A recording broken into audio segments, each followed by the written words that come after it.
avez-vous si peur du débat ? Parce que là, si je vous laisse partir en canon dans 5 minutes, vous m'avez sauvé la vie. Sauver la vie. Disons qu'on s'est débrouillé pour vous éviter le pire. Le pire. Ah, celle-là, tout de même, je ne sais pas si je l'aurais tentée. Que les conditions d'un dialogue constructif ne sont plus réunies, puisque des mesures protectrices et attendues ont été balayées dans les débats, puisque le projet de loi est profondément dénaturé, nous devons réagir. Aussi, sur le fondement de l'article 49... L'humour, c'est peut-être un peu... Vous êtes sûr que vous exagérez pas un peu ? Sire, croyez-nous, c'est catastrophique. Séché, désossé, plus un radis, les caisses sont vides. Et c'est pas une image, hein. On voit le fond. Mais enfin, mais qu'est-ce qui s'est passé ? Je croyais qu'on faisait gaffe. Mais qu'on faisait gaffe, vous avez une idée du pognon qui fout le camp?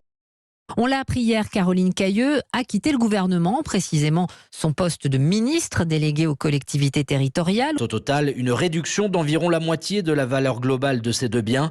Cette évaluation de son patrimoine est considérée comme mensongère par la haute autorité et pourrait entraîner un délit de fraude fiscale. C'est en tout cas de diligenter des investigations. Par ailleurs, le bras droit d'Emmanuel Macron à l'Élysée, Alexis Kohler, a été mis en examen pour prise illégale d'intérêt en septembre dernier. On sait maintenant qu'il est soupçonné d'avoir participé à des décisions liées à l'armateur MSC, dirigé par les cousins de Samuel. Dans la vie, quand vous avez beaucoup reçu, quand vous avez eu beaucoup de chance, il faut beaucoup donner. Qu'est-ce qui me récite des proverbes, celui-là ? C'est pour ça que vous l'avez fait venir ? On n'arrêtera pas parce que là, on ne peut plus demander gentiment. C'est nos vies qui sont en jeu, on ne peut plus demander gentiment. Qu'est-ce qu'ils vous ont dit exactement? Ils m'ont traité de tous les noms. Vous en avez reconnu un ou deux? Oh, c'était des pecnos, quoi. Ils étaient sales. Enfin, s'ils ont fait qu'insulter encore... Mais qu'est-ce qui leur prend? Ils se plaignent, comme quoi ils sont exploités. Et c'est pas vrai? Si. Oh, mais c'est bizarre, parce qu'ils sont pas censés s'en rendre compte, ça. Vous voulez vraiment pas bouger? Non, je suis désolé, je suis dans mon bain, démerdez-vous. Moi, je peux toujours m'en sortir, mais je l'ai fait charcuter par la garde. La dernière rénovation! Vous expliquez le fait que jamais rien s'améliore. Parce qu'on n'a pas que ça à foutre. Quoi? Révolte! On va tout cramer, il faudra pas demander d'où ça vient. Je vais vous coller la garde au mich. Ah, si c'est moi qui fais, c'est moi qui fais, hein.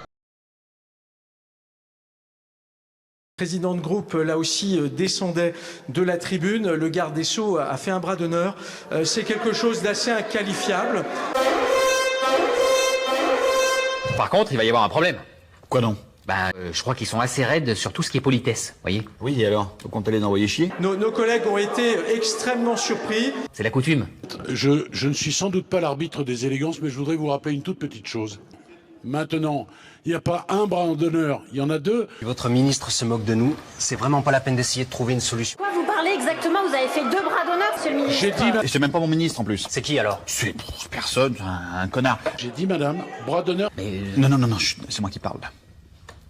Non, pas du tout, c'était de l'humour. Personne ne rine. Oui, mais c'est parce que c'était mal dosé. Les bras d'honneur, qu'ils soient physiques ou verbaux, ne sont pas admissibles. Mais j'ai rien dit. Il y a du grabuge, alors on appelle les deux couillons. On met les glandus à profit.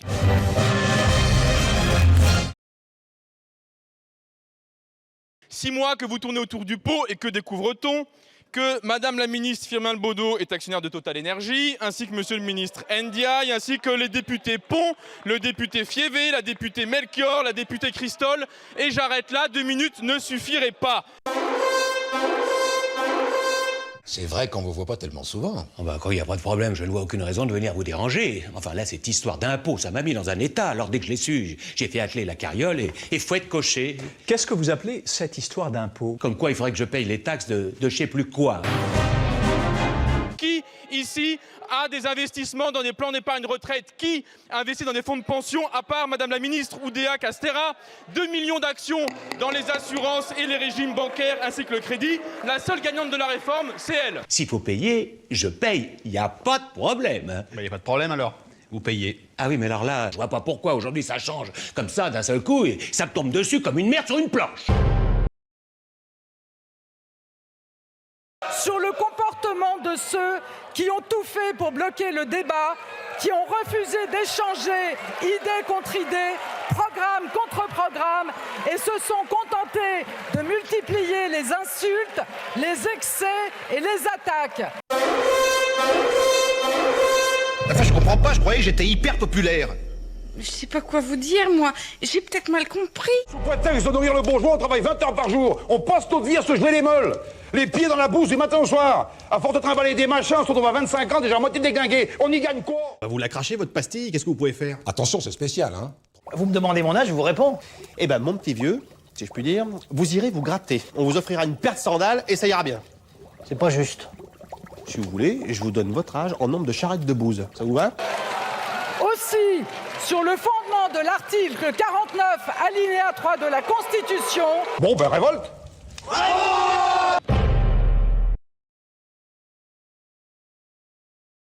La République, c'est moi! C'est moi qui suis parlementaire! Poussez-vous de là, ouvrez-moi cette porte! C'est là. On y va, maintenant qu'on y est, on va pas rester devant. Je m'excuse, mais ça pue. Vous croyez? Attendez, on rame à chaque fois, et là, on trouve du premier coup. Marqué, il y a une porte à ouvrir. On n'y arrive jamais, ça. Du coup, on sera vite rentré chez mémé. Ouais, ok. Vous avez des outils? On les connaît pas, les outils qui ouvrent les portes. Ouais, mais vous avez des outils? Même qui ouvrent pas les portes? Non. J'ai ma chemise, mais c'est mou. J'ai peur que ce soit un peu trop mou. Elle craque. Allez, on va voir qui va avoir le dernier mot ici. Merde, c'est ouvert. C'est quoi l'embrouille, là? Vous allez pas me dire que ça sent pas le piège à con? Jeanne je commence un peu à chauffer le traxir, là. Je suis pas d'accord, là, hein? Ouais, y en a un qui nous fait un plan pourri, c'est sûr. Allez, touche-moi pour moi. Touche-le. Prenez pour qui? Fumier! Foncez, c'est notre dernière chance! Si vous voulez qu'on sorte les pieds devant, faudra nous passer sur le corps! Heureusement qu'on est là, hein. Monsieur le ministre Dussopt, à chaque fois que nous avons eu besoin de défendre votre honneur dans cet hémicycle, nous l'avons fait. Les débats ont été agités, tendus, ils sont extrêmement pénibles pour tout le monde.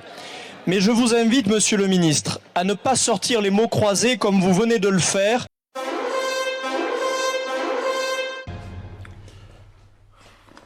Ça va? Ouais. Ça vous fait pas mal à la tête de glandouiller 24 heures sur 24? Attendez, si, on n'est pas en train de glander, on fait une pause. Une pause entre quoi et quoi, sans vouloir être indiscret? J'ai fait une bêtise, j'ai ouvert une grille pendant une interruption de séance que j'aurais dû fermer après et je me suis fait prendre par la patrouille. Ah, carrément? J'aurais dû fermer ma grille, on m'y reprendra pas. Non mais c'est pas une fleur que vous me faites, givré!